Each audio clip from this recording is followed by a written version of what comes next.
Salam sejahtera bagi kita sekalian. Assalamualaikum warahmatullahi wabarakatuh.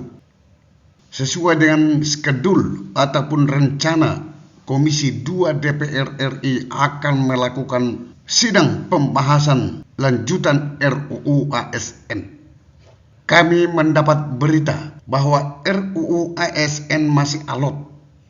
Alotnya di mana? Alotnya adalah di 3 prinsip penyelesaian honorer. Ternyata belum selaras. Di mananya yang tidak selaras? Mari kita simak bersama.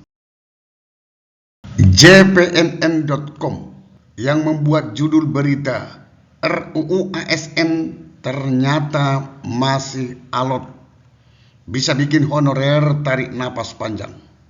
Ini ditayang pada tanggal 26 Agustus 2023. Dalam pembahasan RUU ASN, memang sudah ada kesepakatan terkait dengan nasib 2,3 juta honorer.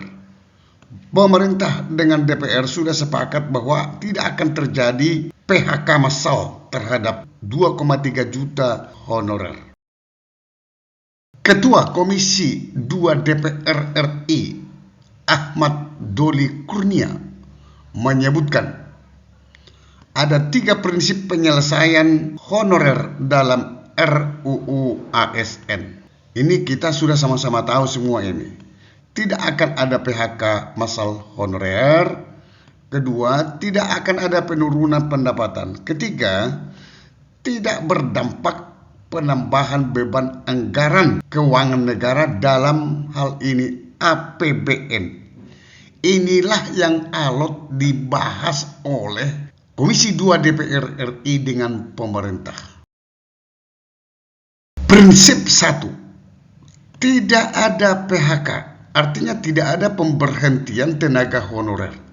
Kalau tidak ada pemberhentian terhadap honorer, secara otomatis akan diangkat menjadi P3K pada 28 November 2023. Karena 28 November 2023 tidak ada lagi istilah honorer. Berarti prinsip 1 ini tersirat, pemerintah akan mengangkat seluruh tenaga honorer. Sementara di prinsip yang ketiga ini tidak berdampak terhadap penambahan beban keuangan negara. Inilah yang menjadi alot antara 1 dengan 3 ini. Inilah yang menjadi alot. Alotnya di mana? Kalau pemerintah mengangkat honorer menjadi P3K, secara otomatis akan menambah anggaran untuk gaji daripada honorer. Walaupun gajinya tetap seperti yang diterima selama ini. Contohnya gajinya di bawah 2 juta. Tapi tetap menjadi beban negara ketika diangkat menjadi P3K. Inilah yang terjadi benturan antara prinsip pertama dengan prinsip ketiga yang disampaikan oleh Komisi 2 DPR RI, Ahmad Doli Kurnia. Karena apa? Karena menyangkut kemampuan keuangan negara. Jika seluruh honorer diangkat menjadi ASN P3K, maka pasti berdampak kepada keuangan negara. Inilah yang sangat alot yang sedang dibahas sekarang ini.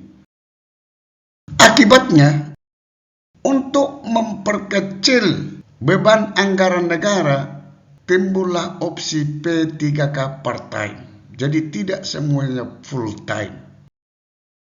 Kalau P3K part-time, otomatis gajinya lebih rendah. Berarti beban negara ataupun daerah semakin kecil. Hanya saja, lanjut Doli Kurnia, masalah P3K paruh waktu ini pun masih dalam perdebatan. Berarti belum kesepakatan yang final. Masih bisa berubah. Sementara dari anggota Komisi 2 DPR RI, Mardani Alisera, mengatakan konsep P3K paruh waktu masih sebatas usulan dalam rangka mengakomodir honorer yang masih banyak. Disebutkan juga jumlah total ASN saat ini terdiri dari PNS dan P3K sudah sekitar 3,9 juta. Jika 2,3 juta honorer diangkat seluruhnya menjadi P3K, maka ASN Indonesia sudah mencapai 6,2 juta. Kondisi tersebut jelas membebani keuangan negara. Itulah seperti prinsip yang ketiga tadi, tidak saling selaras, kontraproduktif. Seperti Joli, Mardani juga memberikan sinyal bahwa pembahasan RUU ASN masih alot. Lantas kita bertanya, apakah RUU ASN ini akan segera disahkan? Kita akan lihat dulu perkembangan urutan pembahasan RUU ASN ini. Saya masuk di website DPR RI. Saya pilih program legislasi nasional. Inilah progres perkembangan daripada pembahasan RUU ASN. Kita sekarang ini sudah posisi di sini. Pembahasan tingkat 1. Sedangkan pembahasan tingkat 2 inilah finalisasi nanti yang direncanakan oleh Komisi 2 DPR RI pada tanggal 28 dan 29 Agustus. Sesudah itu, maka sudah selesai, akan disahkan. Sangat besar harapan kita, RUU ASN ini akan disahkan tahun 2023 ini. Sampai ketemu pada video berikutnya di channel ini. Jangan lupa dukung terus channel ini dengan cara klik subscribe, like, dan loncengnya. Semoga bermanfaat. Wassalamualaikum warahmatullahi wabarakatuh. Shalom.